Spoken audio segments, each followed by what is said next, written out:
ಎಲ್ಲರಿಗೂ ನಮಸ್ಕಾರ. Welcome back to my channel Asha Loka. ಇದು ಮಂಗಳವಾರದ ವ್ಲಾಗ್ ಆಗಿರುತ್ತೆ.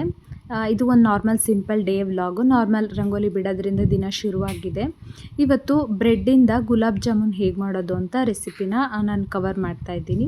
ಹಾಗೆ ಸಿಂಪಲ್ಲಾಗಿ ಮದುವೆ ಮನೆ ಸ್ಟೈಲಲ್ಲಿ ಮಾಡ್ಕೊಳ್ಳೋ ಅಂಥ ಒಂದು ಪೊಂಗಲ್ ರೆಸಿಪಿನ ಶೇರ್ ಮಾಡ್ತಾ ಇದ್ದೀನಿ. ಇದಕ್ಕೆ ಒಂದು ಯೂನಿಕ್ ಮಸಾಲ ಟ್ರಿಕ್ನ ಯೂಸ್ ಮಾಡ್ತಾ ಇದ್ದೀನಿ. ಅದನ್ನು ಕೂಡ ಇವತ್ತಿನ ವ್ಲಾಗಲ್ಲಿ ನಾನು ಶೇರ್ ಮಾಡ್ತೀನಿ. ವಿಡಿಯೋನ ಎಲ್ಲೂ ಸ್ಕಿಪ್ ಮಾಡದೆ ಪೂರ್ತಿಯಾಗಿ ನೋಡಿ. ಹಾಗೆ ನೀವು ನನ್ನ ಚಾನಲ್ನ ಮೊದಲನೇ ಸತಿ ನೋಡ್ತಾ ಇದ್ದರೆ ಸಬ್ಸ್ಕ್ರೈಬ್ ಮಾಡ್ಕೊಂಡು ನೋಡೋದನ್ನು ಮರಿಬೇಡಿ. ಸಬ್ಸ್ಕ್ರೈಬ್ ಮಾಡ್ಕೊಂಡು ನೋಡಿದ್ರೆ ವಿಡಿಯೋಸ್ ಎಲ್ಲ ಆಗಾಗ್ಗೆ ನಿಮಗೆ ಅಪ್ಡೇಟ್ ಆಗಿ ಬರುತ್ತೆ. ನಾರ್ಮಲಾಗಿ ವೀಕ್ ಡೇಸಲ್ಲಿ ಅಥವಾ ವೀಕೆಂಡಲ್ಲಿ ಯಾವಾಗನೂ ಆದ್ರೂ ಮಾರ್ನಿಂಗ್ ಒಂದು ರಂಗೋಲಿ, ಮನೆ ಮುಂದೆ ಒಂದು ಸುಂದರವಾದ ರಂಗೋಲಿ ಇದ್ದರೆ ಡೇ ತುಂಬ ಪ್ಲೆಸೆಂಟ್ ಆಗಿರುತ್ತೆ. ಮನೆ ಕೂಡ ಹೇಗೆ ಗಿಫ್ಟ್ನ ರ್ಯಾಪ್ ಮಾಡಿಸ್ತೀವಿ ಹಾಗೆ ಮನೆ ಕೂಡ ರಂಗೋಲಿ ನೋಡಿದ್ರೆ ತುಂಬ ಖುಷಿಯಾಗಿದೆ ಅಂತ ಅನಿಸುತ್ತೆ. ರಂಗೋಲಿ ಎಲ್ಲ ಬಿಟ್ಟು ಸ್ನಾನ ಪೂಜೆ ಎಲ್ಲ ಮುಗಿಸ್ಕೊಂಡು ಬ್ರೇಕ್ಫಾಸ್ಟ್ಗೆ ಪೊಂಗಲ್ ಮಾಡ್ಕೊಳ್ಳೋಣ ಅಂತ ಬಂದೆ. ಪೊಂಗಲ್ ಅಂದರೆ ನಿಮಗೆ ಗೊತ್ತೇ ಇದೆ, ಮನೇಲಿ ಏನು ವೆಜಿಟೇಬಲ್ಸ್ ಇಲ್ಲ ಅಂತ ಹೇಳುವಾಗ ಕ್ವಿಕ್ಕಾಗಿ ಮಾಡಬೇಕು ಅಂತ ಅನಿಸೋದೆ ಪೊಂಗಲು. ಮತ್ತು ಬಾಡಿ ತುಂಬ ಹೀಟಾಗಿದ್ದರೆ ಪೊಂಗಲ್ ತಿಂದರೆ ಬಾಡಿ ತಂಪಾಗುತ್ತೆ ಅಂತ ಹೇಳ್ತಾರೆ. ಎಲ್ಲ ಅಡುಗೆಗೂ ಒಂದು 2 ಅಥವಾ 3 ಟೈಪ್ಸ್ ಇರುತ್ತೆ ಅಡುಗೆ ಹೇಗೆ ಮಾಡ್ಕೊಳ್ಬೋದು, ಯಾವ್ಯಾವ ವಿಧಾನದಲ್ಲಿ ಅಂತ. ಪೊಂಗಲ್ನೂ ಕೂಡ ಅದೇ ಥರ 2-3 ಥರ ಮಾಡ್ಕೊಳ್ಬೋದು. ಬಟ್ ನಾನು ಯಾವಾಗಲೂ ಈ ಥರ ಮಾಡ್ಕೊಳ್ತೀನಿ. ಇದನ್ನು ಮಾಡ್ಕೊಳ್ಳೋದಕ್ಕೆ ಇದು ಕುಕ್ಕರಲ್ಲಿ ಮಾಡ್ಕೊಳ್ಳೋ ಅಂಥ ರೆಸಿಪಿ, ನಾನು ಮಾಡ್ತಾ ಇರೋ ಸ್ಟೈಲು. ಇದನ್ನು ಮಾಡ್ಕೊಳ್ಳೋದಕ್ಕೆ ಒಂದು ಕುಕ್ಕರ್ಗೆ ನಾನು ಒಂದು 4-5 ಟೇಬಲ್ ಸ್ಪೂನ್ ಎಣ್ಣೆ, ಜೀರಿಗೆ ಹಾಗೆ ಮೆಣಸು ಎರಡನ್ನೂ 1 ಟೇಬಲ್ ಸ್ಪೂನ್ ಅಷ್ಟು ಹಾಕ್ಕೊಂಡಿದ್ದೀನಿ. ಅದಕ್ಕೆ 3 ಮೆಣಸಿನ್ಕಾಯಿನ ಉದ್ದುದಕ್ಕೆ ಹೆಚ್ಚಿ ಹಾಕ್ಕೊಂಡಿದ್ದೀನಿ. ಒಂದು ಸ್ವಲ್ಪ ಕಡಲೆ ಬೀಜ ಹಾಕ್ಕೊಂಡಿದ್ದೀನಿ. ಹಾಗೆ ಒಂದು ಅರ್ಧ ಕಪ್ಪಷ್ಟು ಹೆಸರು ಬೇಳೆನ ನಾನು ಸಿಪ್ಪೆ ಇಲ್ಲದೆ ಇರೋಂಥ ಹೆಸರು ಬೇಳೆನ ಹಾಕಿ ಎಣ್ಣೆಯಲ್ಲೇ ಫ್ರೈ ಮಾಡ್ಕೊಳ್ತಾ ಇದ್ದೀನಿ.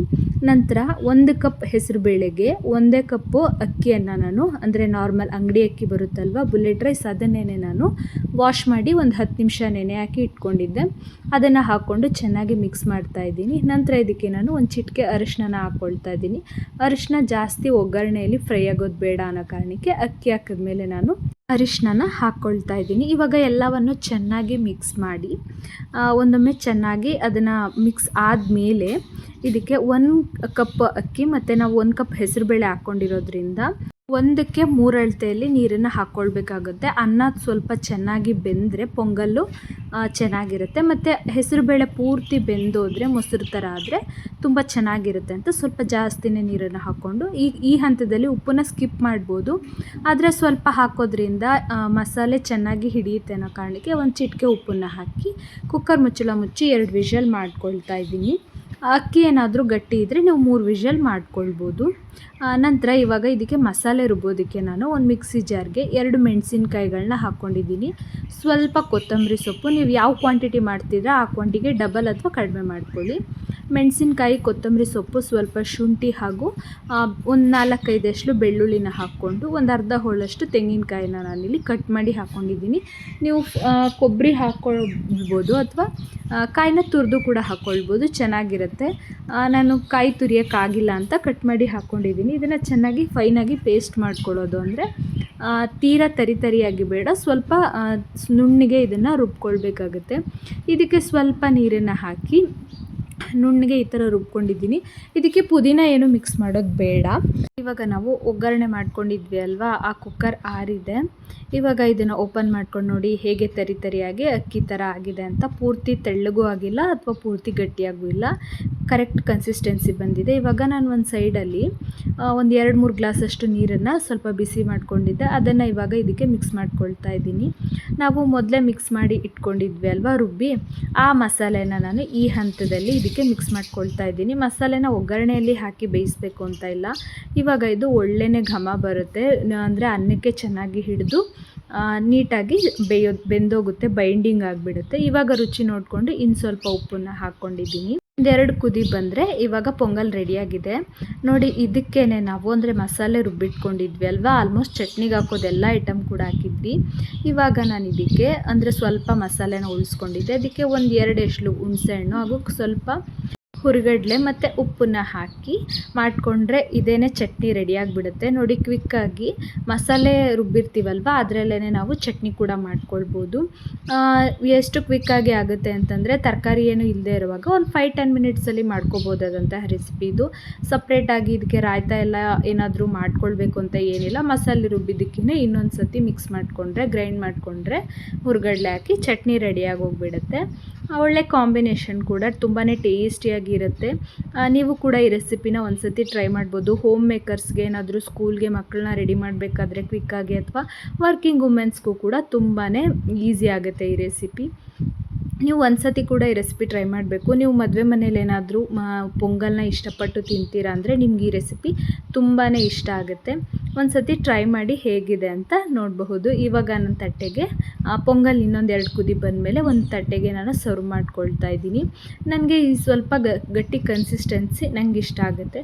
ತುಂಬ ತೆಳು ಇಷ್ಟಪಡೋರಾದರೆ ಇನ್ನೂ ಸ್ವಲ್ಪ ನೀರನ್ನು ಹಾಕ್ಕೊಳ್ಳಿ. ಉಪ್ಪು ಎಲ್ಲ ತುಂಬಾ ಕರೆಕ್ಟಾಗಿತ್ತು. ನಾನು ಟೇಸ್ಟ್ ಮಾಡಿ ನೋಡಿದಾಗ ನನಗಂತೂ ತುಂಬಾ ಇಷ್ಟ ಆಯಿತು. ನೀವು ಕೂಡ ಈ ಥರ ಏನಾದರೂ ಟ್ರೈ ಮಾಡಿದ್ರೆ ನೀವು ಕೂಡ ಕಮೆಂಟ್ ಮಾಡಿ ತಿಳಿಸಿ ಹೇಗೆ ಬಂತು ಅಂತ. ಚಟ್ನಿ ರೆಸಿಪಿನೂ ಕೂಡ ಟ್ರೈ ಮಾಡೋದನ್ನು ಮರಿಬೇಡಿ.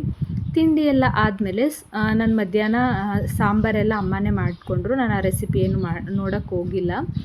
ಊಟ ಎಲ್ಲ ಆದಮೇಲೆ ಈವ್ನಿಂಗ್ ಸ್ನ್ಯಾಕ್ಸ್ಗೆ ಅಂತ ನಾನು ಒಂದು 4-5 ಬ್ರೆಡ್ ಪೀಸಸ್ ಇತ್ತು, ಅದರಿಂದ ಜಾಮೂನ್ನ ಮಾಡ್ಕೊಳ್ತಾ ಇದ್ದೀನಿ. ತುಂಬ ದಿನದಿಂದ ಈ ರೆಸಿಪಿನ ಶೇರ್ ಮಾಡಬೇಕಂತ ಇದ್ದೆ, ಆದರೆ ಟೈಮೇ ಆಗಿರಲಿಲ್ಲ, ಅಥವಾ ಅಂದರೆ ಮಾಡೋ ಟೈಮೇ ಬಂದಿರಲಿಲ್ಲ. ಇವಾಗ ಇದನ್ನು ಮಾಡೋಣ ಅಂತ ಅಂದ್ಕೊಂಡು ನಾನು ಈ ರೆಸಿಪಿನ ಕವರ್ ಮಾಡಿ ಶೇರ್ ಮಾಡ್ತಾ ಇದ್ದೀನಿ. ತುಂಬ ಈಸಿಯಾಗಿ ಆಗುತ್ತೆ. ಗೆಸ್ಟ್ ಯಾರಾದರೂ ಬಂದಾಗ ಕ್ವಿಕ್ಕಾಗಿ ನಾವು ಬ್ರೆಡ್ಡಿಂದ ಏನಾದರೂ ಮನೇಲಿ ಏನೂ ಇಲ್ಲ ಸ್ವೀಟ್ ಮಾಡೋಕ್ಕೆ ಅಂದರೆ ಒಂದು 4-5 ಪೀಸ್ ಬ್ರೆಡ್ಡಲ್ಲಿ ನಾವು ಒಂದು 5-10 ಜಾಮೂನ್ನ ಮಾಡ್ಕೊಳ್ಬೋದು. ತುಂಬಾ ಹೆಲ್ತಿ ರೆಸಿಪಿ ಕೂಡ ಇದು. ಅಂದರೆ ಏನು ಪ್ರಿಸರ್ವೇಟಿವ್ಸ್ ಎಲ್ಲ ಏನೂ ಇಲ್ಲದೆ ಕೇವಲ ಮನೆಯಲ್ಲಿರೋ ಐಟಮ್ಸಿಂದನೇ ಕ್ವಿಕ್ಕಾಗಿ ಸ್ವೀಟ್ನ ಮಾಡ್ಕೊಳ್ಬೋದು. ತುಂಬ ಪ್ಲೆಸೆಂಟಾಗೂ ಕೂಡ ಇರುತ್ತೆ ಇದು. ಮೊದಲು ನಾನು ಬ್ರೆಡ್ನ ಬ್ರೌನ್ ಪೋರ್ಷನ್ ಎಲ್ಲ ಕಟ್ ಮಾಡ್ಕೊಳ್ತಾ ಇದ್ದೀನಿ, ಯಾಕಂದರೆ ಅದು ಓವರ್ ಕುಕ್ ಆಗಿರುತ್ತೆ. ಆ ಕಾರಣಕ್ಕೆ ಕಟ್ ಮಾಡಿ ಇದನ್ನು ಮಿಕ್ಸರ್ ಜಾರಲ್ಲಿ ಪೌಡ್ರು ಮಾಡ್ಕೊಳ್ತಾರೆ. ಆ ಥರ ಏನೂ ಮಾಡೋದು ಬೇಡ. ನೀವು ಬ್ರೌನ್ ಬ್ರೆಡ್ ಅಥವಾ ವೈಟ್ ಬ್ರೆಡನ್ನು ಈ ಥರ ವೈಟ್ ಪಾರ್ಟ್ನ ಮಾತ್ರ ತೊಗೊಂಡು ಈ ಥರ ಕೈಯಲ್ಲಿನೇ ಕ್ರಷ್ ಮಾಡಿಕೊಂಡ್ರೆ ಪುಡಿ ಪುಡಿ ಆಗೋಗ್ಬಿಡುತ್ತೆ. ಫ್ರೆಶ್ ಬ್ರೆಡ್ ಅಥವಾ ನೀವು ಸ್ವಲ್ಪ ಲೆಫ್ಟ್ ಓವರ್ ಇದ್ದರೆ ಕೂಡ ತೊಗೊಳ್ಬೋದು. ಅದು ನೀಟಾಗಿ ಪುಡಿ ಪುಡಿ ಆದಮೇಲೆ ಸ್ವಲ್ಪನೇ ಹಾಲನ್ನು ಹಾಕ್ತಾ ಗಟ್ಟಿಯಾಗಿ, ಅಂದರೆ ನಾವು ನಾರ್ಮಲ್ ಗುಲಾಬ್ ಜಾಮೂನ್ ಮಾಡ್ತೀವಲ್ವ ಅದೇ ಹಿಟ್ಟಿನ ಅದಕ್ಕೆ ಕಲಿಸ್ಕೊಳ್ಬೇಕು. ನಾನು ಸ್ವಲ್ಪ ಜಾಸ್ತಿ ಹಾಲನ್ನು ಮಿಸ್ಸಾಗಿ ಹಾಕಿಬಿಟ್ಟಿದ್ದೆ. ಆ ಕಾರಣಕ್ಕೆ ನಾನು ಸ್ವಲ್ಪ ಹಾಲಿನ ಪುಡಿ ಇತ್ತು ಮನೇಲಿ, ಅದನ್ನು ಹಾಕ್ಕೊಂಡು ಈ ಥರ ಕಲಿಸ್ಕೊಳ್ತಾ ಇದ್ದೀನಿ. ನೋಡಿ, ನಾರ್ಮಲ್ ಜಾಮೂನ್ ಹಿಟ್ಟು ಬರುತ್ತಲ್ವ ಅದೇ ರೀತಿ ಬರುತ್ತೆ ಇದು. ಹಾಲಿನ ಪುಡಿ ಹುಡುಕ್ಬಿಟ್ಟು ನಾನು ಹಾಕೋ ಅಷ್ಟರಲ್ಲಿ ವಿಡಿಯೋ ಆನ್ ಮಾಡೋದನ್ನು ಮರ್ತೋಗ್ಬಿಟ್ಟಿದ್ದೆ. ಹಾಲಿನ ಪುಡಿ ನೀವು ಯಾವ ಬ್ರ್ಯಾಂಡ್ ಆದರೂ ಕೂಡ ಯೂಸ್ ಮಾಡ್ಬೋದು. ರೆಡಿ ಮಿಕ್ಸ್ನೇ ನೀವು ಯೂಸ್ ಮಾಡಿ. ನಾರ್ಮಲ್ ಗುಲಾಬ್ ಜಾಮೂನ್ಗೂ ಕೂಡ ಮೇನ್ ಕಂಟೆಂಟ್ ಅದೇ ಆಗಿರುತ್ತೆ. ಇದನ್ನು ಒಂದು 5 ನಿಮಿಷ ರೆಸ್ಟ್ ಮಾಡೋಕ್ಕೆ ಇಟ್ಕೊಂಡು ಸಕ್ಕರೆ ಪಾಕ ಮಾಡ್ಕೊಳ್ಳೋದಕ್ಕೆ ನಾನಿಲ್ಲಿ ರೆಡಿ ಮಾಡ್ಕೊಳ್ತಾ ಇದ್ದೀನಿ. ಸಕ್ಕರೆ ಪಾಕಕ್ಕೆ ನೀವು 1 ಕಪ್ ಅಷ್ಟು ಸಕ್ಕರೆ ತಗೊಂಡ್ರೆ 1 ಕಪ್ ಅಷ್ಟೇ ನೀರನ್ನು ಹಾಕಿ ನಿಧಾನಕ್ಕೆ ಈ ಥರ ಸಣ್ಣ ಉರಿಯಲ್ಲಿ ಅದನ್ನು ಕರಗೋದಕ್ಕೆ ಬಿಡಿ. ಒಂದು 4-5 ಕೇಸರಿ ದಳ ಹಾಕ್ತಾಯಿದ್ದೀನಿ. ಇದು ಆಪ್ಷನಲ್ ಆಗಿರುತ್ತೆ. ನೀವು ಕಲರ್ ಬೇಕಂದರೆ ಮಿಕ್ಸ್ ಮಾಡ್ಬೋದು, ಅಥವಾ ವೈಟೇ ಇರಲಿ ಅಂತ ಹೇಳಿದ್ರೆ ನೀವು ಇದನ್ನು ಕೂಡ ಸ್ಕಿಪ್ ಮಾಡ್ಕೊಳ್ಬೋದು. ನಂತರ ನಾನು ಇದಕ್ಕೆ ಒಂದು 2 ಚಿಕ್ಕ ಏಲಕ್ಕಿನ ತೊಗೊಂಡು, ಅದನ್ನು ನಾರ್ಮಲ್ ಗ್ರೀನ್ ಏಲಕ್ಕಿನ ತೊಗೊಂಡು ಅದನ್ನು ಕೂಡ ಕ್ರಷ್ ಮಾಡಿ ಹಾಕ್ಕೊಳ್ತಾ ಇದ್ದೀನಿ. ಏಲಕ್ಕಿ ಕೂಡ ಫ್ಲೇವರ್ಗೆ, ಅದನ್ನು ಕೂಡ ಸ್ಕಿಪ್ ಮಾಡ್ಕೊಳ್ಬೋದು. ನಾನಿಲ್ಲಿ ಯಾವುದೇ ಥರ ಆರ್ಟಿಫಿಷಿಯಲ್ ಕಲರ್ಸ್ನ ಏನು ಯೂಸ್ ಮಾಡಿದೆ. ಸಣ್ಣ ಉರಿಯಲ್ಲಿ ಸಕ್ಕರೆ ಪಾಕನ ಮಾಡ್ಕೊಳ್ತಾ ಇದ್ದೀನಿ. ಅದು ಸಕ್ಕರೆ ಪಾಕ ಏನು ಬರೋದು ಬೇಡ, ಒಂದು 5 ನಿಮಿಷ ಕರಗೋದ್ರೆ ಪೂರ್ತಿ ಸಾಕಾಗುತ್ತೆ. ನಂತರ ನಾನು ಒಂದು ಬಾಣಲೆಗೆ ನಾನಿಲ್ಲಿ ಫ್ರೆಶ್ ಆಗಿ ಎಣ್ಣೆನ ಹಾಕ್ಕೊಳ್ತಾ ಇದ್ದೀನಿ. ಬೇರೆ ಏನು ಕರ್ದಿರೋ ಎಣ್ಣೆ ಯೂಸ್ ಮಾಡಬೇಡಿ, ಯಾಕಂದರೆ ಇದು ಹಾಲಿನ ಪುಡಿ ಆಗಿರೋದ್ರಿಂದ ಬೇರೆ ಕರ್ದಿರೋ ಎಣ್ಣೆ ಯೂಸ್ ಮಾಡಿದ್ರೆ ಬೇಗನೆ, ಅಂದರೆ ಜಾಮೂನ್ ಏನಾದರೂ ಕಲರ್ ಚೇಂಜ್ ಆಗೋದು ಅಥವಾ ಸ್ವೀಟ್ನೆಸ್ ಏನೂ ಬರಲ್ಲ. ನಾವು ಬ್ರೆಡ್ಡಿಂದ ಮಾಡ್ತಿರೋದು ಅಥವಾ ಹಾಲಿನ ಪುಡಿ ಯೂಸ್ ಮಾಡ್ತಿರೋದ್ರಿಂದ ಟೇಸ್ಟ್ ಚೆನ್ನಾಗಿರಲ್ಲ ಅನ್ನೋ ಕಾರಣಕ್ಕೆ. ನಂತರ ನಾನು ಕಲಸಿ ಇಟ್ಟಿರೋ ಹಿಟ್ಟನ್ನು ಈ ಥರ ಒಂದೇ ಸಮಕ್ಕೆ ಈವನಾಗಿ ಉಂಡೆಗಳನ್ನಾಗಿ ಮಾಡಿ ಇಟ್ಕೊಂಡಿದ್ದೆ. ಅದನ್ನು ಒಂದೊಂದಾಗಿ ಎಣ್ಣೆಗೆ ಹಾಕಿ ನೋಡಿ ಈ ಥರ ಸಣ್ಣ ಉರಿಯಲ್ಲೇ ನಾನು ಬೇಯಿಸ್ಕೊಳ್ತಾ ಇದ್ದೀನಿ, ಗೋಲ್ಡನ್ ಬ್ರೌನ್ ಬರೋವರೆಗೂ. ನೀವು ಜಾಮೂನ್ ಉಂಡೆ ನಾರ್ಮಲ್ ಗುಲಾಬ್ ಜಾಮೂನ್ ಉಂಡೆ ಥರನೇ ಒಡೆದೋಗಲ್ಲ. ನೋಡಿ ಎಷ್ಟು ನೀಟಾಗಿ ಉಂಡೆಗಳ ಥರ ಹೇಗೆ ಬೇಯ್ತಿದೆ ಅಂತ. ಈ ರೆಸಿಪಿ ತುಂಬಾ ಈಸಿಯಾಗಿರುತ್ತೆ ನೋಡಿ. ಒಂದು 5-10 ಮಿನಿಟ್ಸಲ್ಲೆಲ್ಲ ಮಾಡ್ಕೊಳ್ಬೋದು. ನಾರ್ಮಲ್ ಬೇರೆ ಸ್ವೀಟೆಲ್ಲ ಮಾಡೋದಕ್ಕಿಂತ ಇದು ತುಂಬ ಈಸಿ. ಜಾಸ್ತಿ ಟೈಮು ಕೂಡ ಹಿಡಿಯಲ್ಲ, ತುಂಬ ಟೈಮ್ ಸೇವಿಂಗ್ ಆಗುತ್ತೆ. ಹಾಗೆ ಯಾರ್ದು ಹೆಲ್ಪು ಕೂಡ ಬೇಡ, ಕ್ವಿಕ್ಕಾಗಿ ಮಾಡ್ಕೊಳ್ಬೋದು. 1 ಪೌಂಡ್ ಪೂರ್ತಿ ಬ್ರೆಡ್ ಇದ್ದರೆ ಆಲ್ಮೋಸ್ಟ್ ನಾವು 140ವರೆಗೂ ಜಾಮೂನ್ನ ಮಾಡ್ಕೊಳ್ಬೋದು.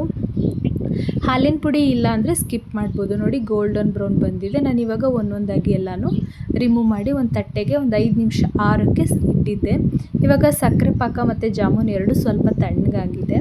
ಇವಾಗ ನಾನೊಂದು ಗ್ಲಾಸ್ ಬೌಲ್ಗೆ ಇದನ್ನು ಹಾಕ್ಕೊಳ್ತಾ ಇದ್ದೀನಿ. ಜಾಮೂನ್ ರೆಸಿಪಿ ಎಲ್ಲ ಯಾವಾಗಲೂ ಅಷ್ಟೇ, ಅದನ್ನು ಸ್ವಲ್ಪ ತಣ್ಣಗಾದ ಮೇಲೆ ಸರ್ವ್ ಮಾಡ್ಕೊಳ್ಬೇಕು. ತುಂಬ ಬಿಸಿ ಬಿಸಿ ಇರುವಾಗ ಅಷ್ಟೊಂದು ಟೇಸ್ಟ್ ಅಂತ ಅನಿಸಲ್ಲ. ಇವಾಗ ಸಕ್ಕರೆ ಪಾಕನ ನಾನೊಂದು ಸರ್ವಿಂಗ್ ಬೌಲ್ಗೆ ನಾನು ಹಾಕ್ಕೊಳ್ತಾ ಇದ್ದೀನಿ. ಇವಾಗ ಸಕ್ಕರೆ ಪಾಕಕ್ಕೆ ನಾನು ಒಂದೊಂದಾಗಿ ಬ್ರೆಡ್ ಜಾಮೂನ ಅಂದರೆ ಸ್ವಲ್ಪ ಕೂಲಾಗಿರೋ ಬ್ರೆಡ್ ಜಾಮೂನನ್ನು ನಾನು ಹಾಕ್ಕೊಳ್ತಾ ಇದ್ದೀನಿ. ನೋಡಿ ಹೇಗೆ ಕಾಣಿಸ್ತಿದೆ ಅಂತ. ಒಂದು 10 ನಿಮಿಷಕ್ಕೆಲ್ಲ ತುಂಬಾ ನೀಟಾಗಿ ಸ್ವೀಟೆಲ್ಲ ಹಿಡ್ಕೊಂಡು ಬಿಡುತ್ತೆ. ತುಂಬಾ ಚೆನ್ನಾಗಿ ಬರುತ್ತೆ. ನೀವು ಹೋಟೆಲಲ್ಲಿ ಅಥವಾ ಬೇಕ್ರಿಯಲ್ಲಿ ಇದನ್ನು ತೊಗೊಂಡು ಬಂದು ತಿನ್ನೋದಕ್ಕಿಂತ ಅಲ್ಲಿ ಎಸೆನ್ಸ್ ಎಲ್ಲ ಯೂಸ್ ಮಾಡಿರ್ತಾರೆ ಮತ್ತು ಆರ್ಟಿಫಿಷಿಯಲ್ ಕಲರ್ಸ್ ಎಲ್ಲ ಯೂಸ್ ಮಾಡಿರ್ತಾರೆ. ಅದಕ್ಕಿಂತ ನಾವು ಇದನ್ನು ಮನೆಯಲ್ಲೇ ಇಷ್ಟು ಈಸಿಯಾಗಿ ಮಾಡ್ಕೊಂಡು ತಿನ್ಬೋದು. ನೋಡಿ ತುಂಬಾ ಹೆಲ್ತಿ ರೆಸಿಪಿ ಆಗಿರುತ್ತೆ. ಮಕ್ಕಳಿಗಂತೂ ಇದು ತುಂಬಾ ಇಷ್ಟ ಆಗುತ್ತೆ. ದೊಡ್ಡವರು ಕೂಡ ಇಷ್ಟಪಟ್ಟು ತಿನ್ಬೋದು ಅಂತ ಈಸಿ ರೆಸಿಪಿ ಇದು. ಸಣ್ಣ ಉರಿಯಲ್ಲಿ ಬೇಯಿಸಿರೋದ್ರಿಂದ ಇದು ಮೇಲುಗಡೆ ಎಲ್ಲ ಗೋಲ್ಡನ್ ಬ್ರೌನ್ ಬಂದಿದೆ, ಕಲರ್ ಏನೂ ಬಂದಿಲ್ಲ. ಒಳಗಡೆ ಕೂಡ ನೀಟಾಗಿ ಕುಕ್ ಆಗಿರುತ್ತೆ. ನಾವು ಹೈ ಫ್ಲೇಮಲ್ಲಿ ಇಟ್ಟು ಬೇಯಿಸ್ಕೊಂಡ್ರೆ ಕಾಲಾ ಜಾಮೂನ್ ಅಂತ ಹೇಳ್ತೀವಲ್ವ, ಆ ಥರ ಆಗೋಗ್ಬಿಡುತ್ತೆ. ಅಂದರೆ ಮೇಲ್ಗಡೆ ಎಲ್ಲ black colour almost coffee brown ಬಂದುಬಿಡುತ್ತೆ ಮತ್ತು ಒಳಗಡೆ ಬಂದು ಹಿಟ್ಟು ಕಲರ್ ಇರುತ್ತೆ, ಬಿಸ್ಕೆಟ್ ಕಲರ್ ಬಂದುಬಿಡುತ್ತೆ. ನನಗೆ ಆ ಥರ ಜಾಮೂನ್ ಇದ್ದರೆ ಅಷ್ಟೊಂದು ಇಷ್ಟ ಆಗಲ್ಲ. ಆ ಕಾರಣಕ್ಕೆ ನಾನು ಯಾವಾಗಲೂ ಲೋ ಫ್ಲೇಮಲ್ಲಿ ಇಟ್ಕೊಂಡೆ ಮಾಡ್ಕೊಳ್ತೀನಿ. ನನಗಂತೂ ತುಂಬ ಫೇವ್ರೆಟ್ ರೆಸಿಪಿ ಇದು. ನೀವು ಕೂಡ ಒಂದು ಸತಿ ಆದರೂ ಈ ರೆಸಿಪಿನ ಟ್ರೈ ಮಾಡಲೇಬೇಕು. ತುಂಬ ಕಡಿಮೆ ಇಂಗ್ರೀಡಿಯೆಂಟ್ಸ್ ಇದೆ. ಮನೇಲಿ ಮಕ್ಕಳಿದ್ರೆ ಅಥವಾ ನಿಮ್ಗೆ ಇನ್ಸ್ಟೆಂಟಾಗಿ ಏನಾದರೂ ಸ್ವೀಟ್ ತಿನ್ನಬೇಕು ಅಂತ ಅನಿಸಿದ್ರೆ ಈ ರೆಸಿಪಿನ ಖಂಡಿತವಾಗ್ಲೂ ಟ್ರೈ ಮಾಡಿ. ನಾನು ಇದಕ್ಕೆ ಮೇಲ್ಗಡೆ ಸ್ವಲ್ಪನೇ ಡ್ರೈ ಫ್ರೂಟ್ಸ್ ಹಾಕ್ಕೊಂಡು ಸರ್ವ್ ಮಾಡ್ಕೊಳ್ತಾ ಇದ್ದೀನಿ. ನಾರ್ಮಲ್ ನೀವು ಎಲ್ಲ ಗುಲಾಬ್ ಜಾಮೂನ್ ಫೋಟೋಗಳಲ್ಲಿ ನೋಡಿರ್ತೀರ ಅಥವಾ ರೆಸಿಪಿಗಳಲ್ಲಿ ಮೇಲ್ಗಡೆ ಈ ಥರ ಬಾದಾಮ್ ಮತ್ತು ಗೋಡಂಬಿನ ಸಣ್ಣದಾಗಿ ಕಟ್ ಮಾಡಿ ಹಾಕಿರ್ತಾರೆ. ಅದು ಕೂಡ ಟೇಸ್ಟ್ನ ಎನ್ಹಾನ್ಸ್ ಮಾಡುತ್ತೆ. ಮತ್ತು ಕೇಸರಿ ದಳದ್ದು ಫ್ಲೇವರು ಎಲ್ಲ ತುಂಬಾ ಚೆನ್ನಾಗಿತ್ತು. ನನಗಂತೂ ಯಾವಾಗ ತಿಂತೀನೋ ಅಂತ ಅನ್ನಿಸ್ತಾ ಇತ್ತು, ಅಷ್ಟೊಂದು ಡಿಲೇಷಿಯಸ್ ಆಗಿತ್ತು. ಹಾಗೆ ಇವತ್ತಿನ ಈ ವ್ಲಾಗನ್ನು ನಾನಿಲ್ಲಿಗೆ ಎಂಡ್ ಮಾಡ್ತಾ ಇದ್ದೀನಿ. ನಮ್ಮ ಮನೇಲಿ ಎಲ್ಲರೂ ಈ ರೆಸಿಪಿನ ತುಂಬ ಇಷ್ಟಪಟ್ಟರು. ನಿಮಗೆ ಹೇಗೆ ಅನ್ನಿಸ್ತು ಅಂತ ಕಮೆಂಟ್ ಮಾಡಿ ತಿಳಿಸಿ. ಧನ್ಯವಾದಗಳು.